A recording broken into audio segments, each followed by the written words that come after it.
नमस्कार मेरे प्रिय विद्यार्थियों, कैसे हैं आप लोग। आशा करता हूं आप लोग स्वस्थ होंगे, अच्छे होंगे और मज़े में भी होंगे।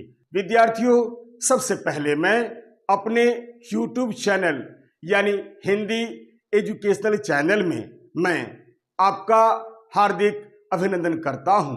आज मैं आपके समक्ष नई कहानी आंदोलन के सशक्त हस्ताक्षर शेखर जोशी द्वारा रचित संवादहीन शीर्षक कहानी का क्या मूल भाव है या क्या सार है या क्या सारांश है तथा इस कहानी का क्या उद्देश्य है या क्या संदेश है आदि आदि विषय को मैं अत्यंत ही सरल भाषा में आपके समक्ष प्रस्तुत करने का प्रयास करता हूं। आप इसे ध्यान देकर सुनने की कोशिश कीजिएगा।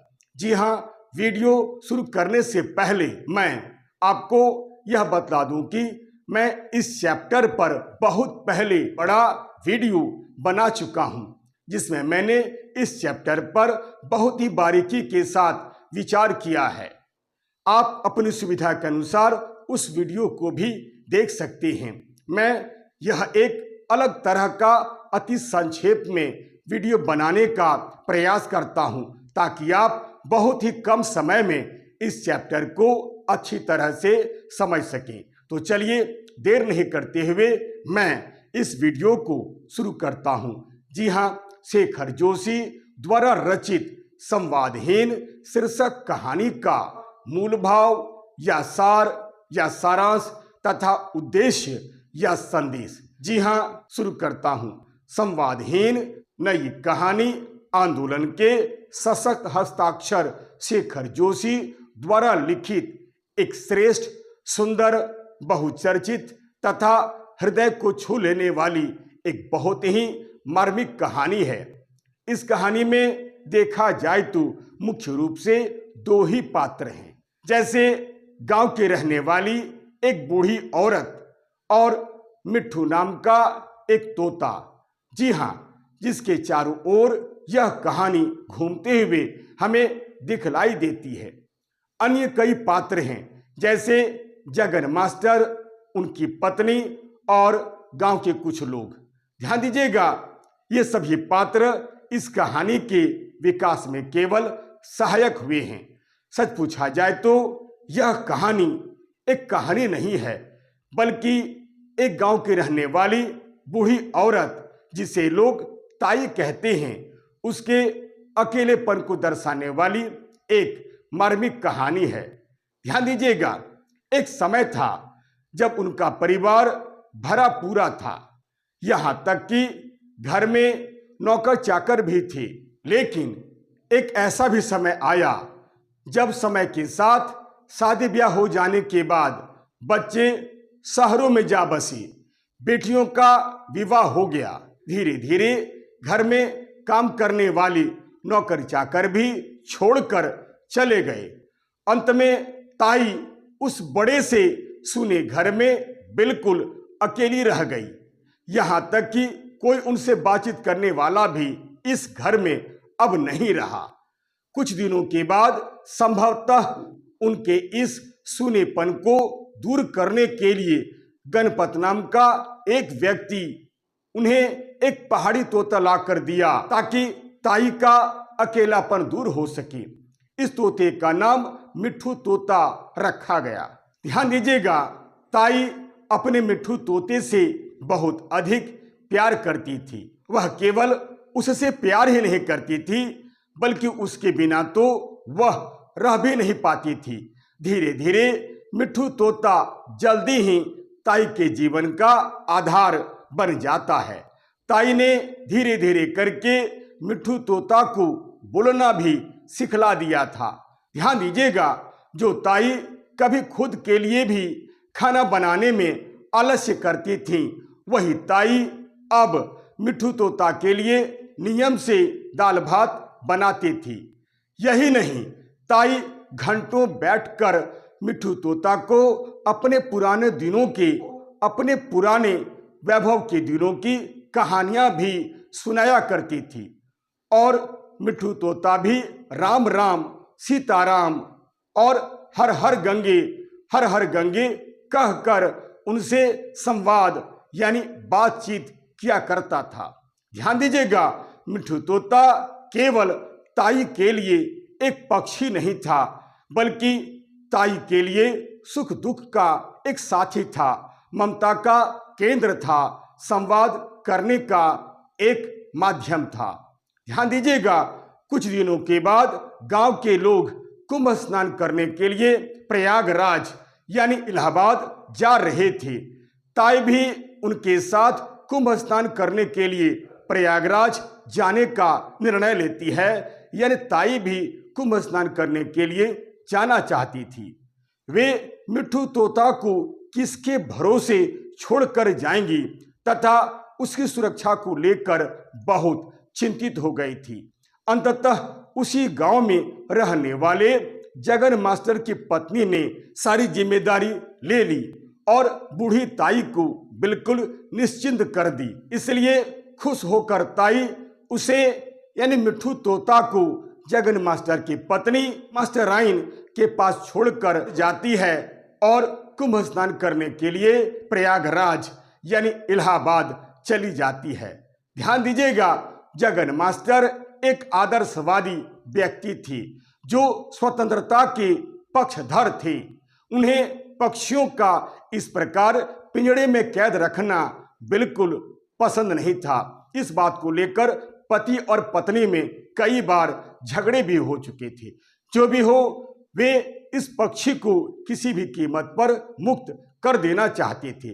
फिर वे एक दिन मौका निकालकर उन्होंने मिट्ठू तोता को खुली हवा का एहसास कराने के लिए पिंजड़ा खोल दिया और मौका मिलते ही मिट्ठू तोता रोशनदान के रास्ते उड़ गया। ध्यान दीजिएगा, ताई के लौटने का समय निकट आता देखकर न केवल जगन मास्टर जी परेशान हो गए, चिंतित हो गए, बल्कि गांव वाले भी काफी चिंतित हो गए। उन्हें डर था कि अब क्या होगा। मिट्ठू तोता के नहीं रहने का समाचार सुनकर ताई फिर कैसे रह पाएगी? ताई को गांव वाले क्या जवाब देंगे? वे इस पीड़ा को कैसे सहन कर पाएंगी? वे ताई से कैसे कहेंगी कि मिट्ठू तोता तो उड़ गया है?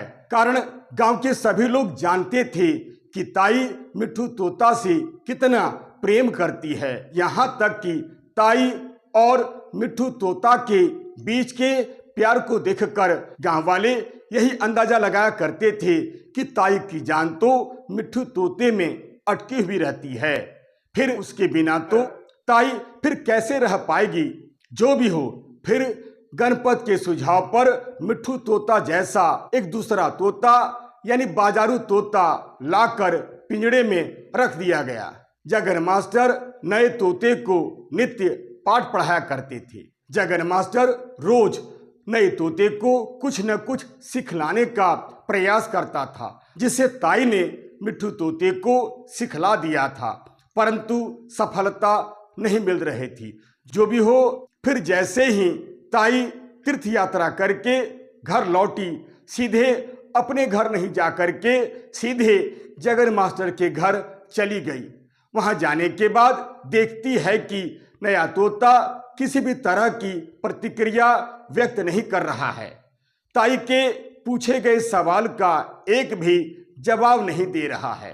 तो ताई यह सब देखकर बहुत उदास हो जाती है। धीरे धीरे ताई को समझ में आ जाता है कि यह तोता उनका पुराना मिट्ठू तोता नहीं है, बल्कि यह तो कोई दूसरा तोता है। इसलिए वह किसी भी तरह की प्रतिक्रिया व्यक्त नहीं करता है, बल्कि मौन रहता है। ध्यान दीजिएगा, इस घटना से ताई बहुत दुखी हो जाती है। इस घटना से फिर ताई के जीवन में फिर वही संवादहीनता यानी खामोशी लौटकर चली आती है।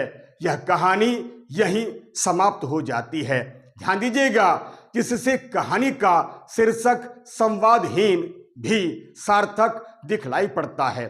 आइए कहानी का सार बतलाने के बाद अब इस कहानी का क्या उद्देश्य है, क्या संदेश है, इसे भी मैं अत्यंत ही संक्षेप में आपको बतला देता हूं।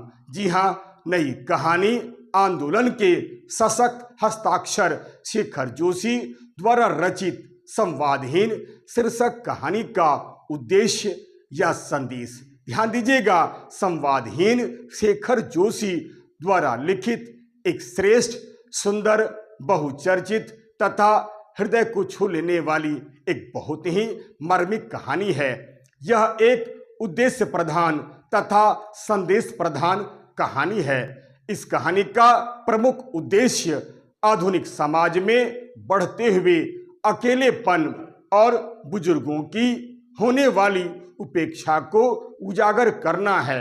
यह कहानी हमें यह बतलाती है कि वृद्धावस्था में केवल हमें धन दौलत और सुख सुविधाओं की आवश्यकता नहीं होती है, बल्कि उससे अधिक कहीं हमें प्रेम, अपनापन और आत्मीय संवाद की आवश्यकता होती है।